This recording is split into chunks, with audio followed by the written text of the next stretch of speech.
Daniels with Olive Tree Ministries. I decided to do like a recap after a Bible Talk Live. I noticed that on our streams, we do have our audience varies, our time zones varies in regards to our audiences, and so some people are on, some people are not.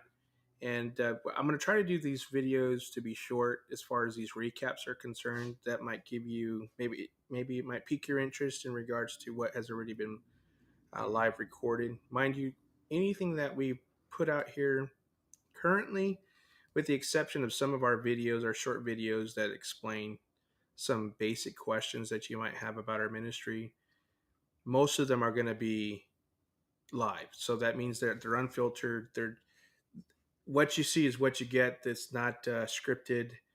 Um, there's a rarity of anything being ever scripted. So this is you get all of the hiccups. You get all of the it's raw. It's raw footage for you. So now this is also live as well, meaning it's raw. But it's meant to, at least what I'm going to try to do is be concise and give you at least what were we talking about. So today's discussion was about essentially in today's Bible talk lesson was about the word God or using the word God, and would that put us in jeopardy of using or serving other gods and whatnot. And I'm going to be very frank with you from the perspective of the English language, using a term that everyone else knows as a generic title. I would say that your salvation is not in jeopardy to use that term. However, if you pray and you think, if you use a particular term, for example, the word God, um, when you pray and you're thinking about another deity, you shouldn't use that term. For you, you should not use that term. I did go through the in the study. I did go through the biblical references that it's going to be on the Creator Yehovah to take away any names of any other gods. And I'm using the term God here generically.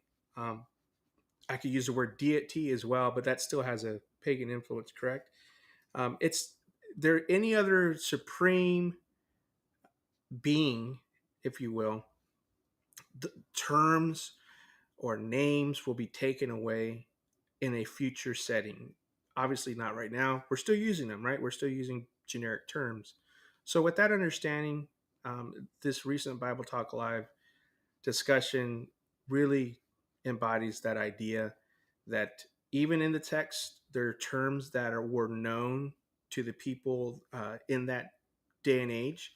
For example, we refer to the word Elohim. Elohim is a word that we later understand, or at least from doing some archaeological research and looking at some history books, that the term Elohim was a word that was used to refer to the pantheon of the Canaanite deities and the Phoenician deities. Some of the individuals that lived there in that region would understand that term very well, and they would know, well, which one are you talking about? Which El are you talking about?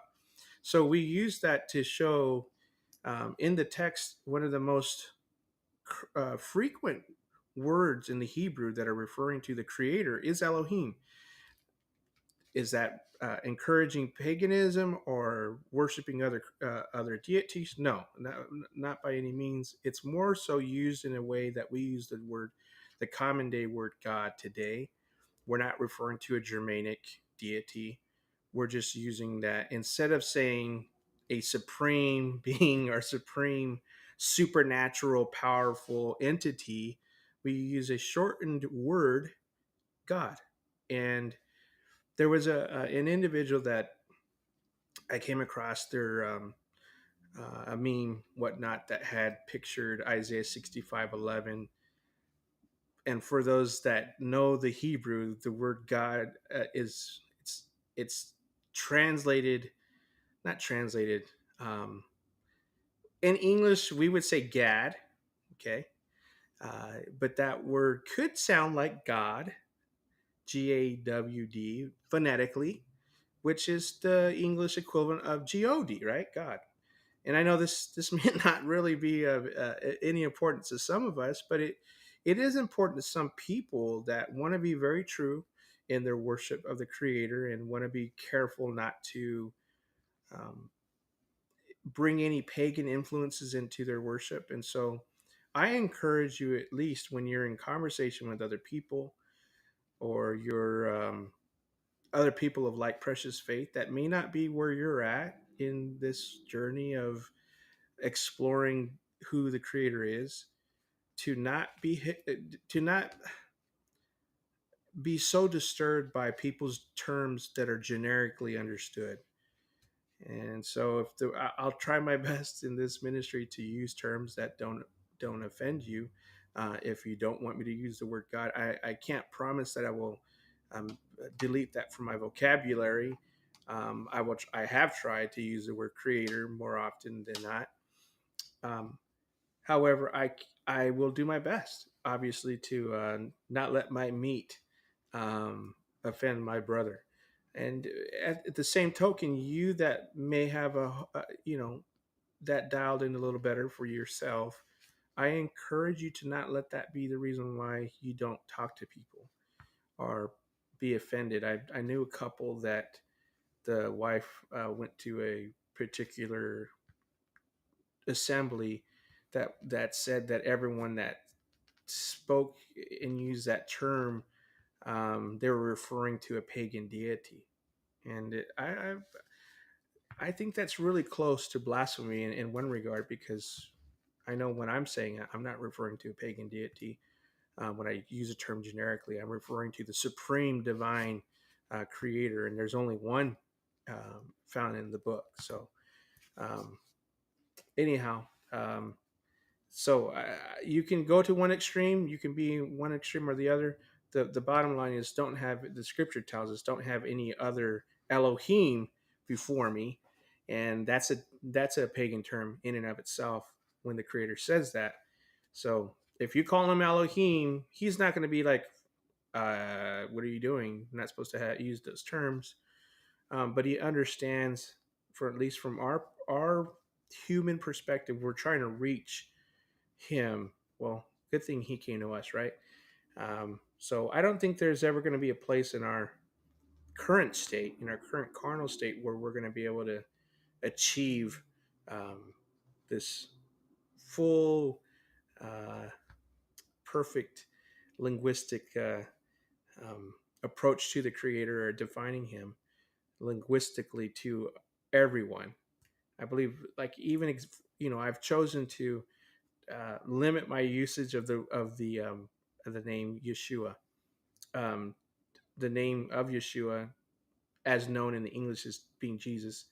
I've done that for reasons of my own personal preference, but I still refer to Jesus for people so that that don't know Yeshua, they don't know the term, the name Yeshua. I shouldn't say term, but anyhow, that's his.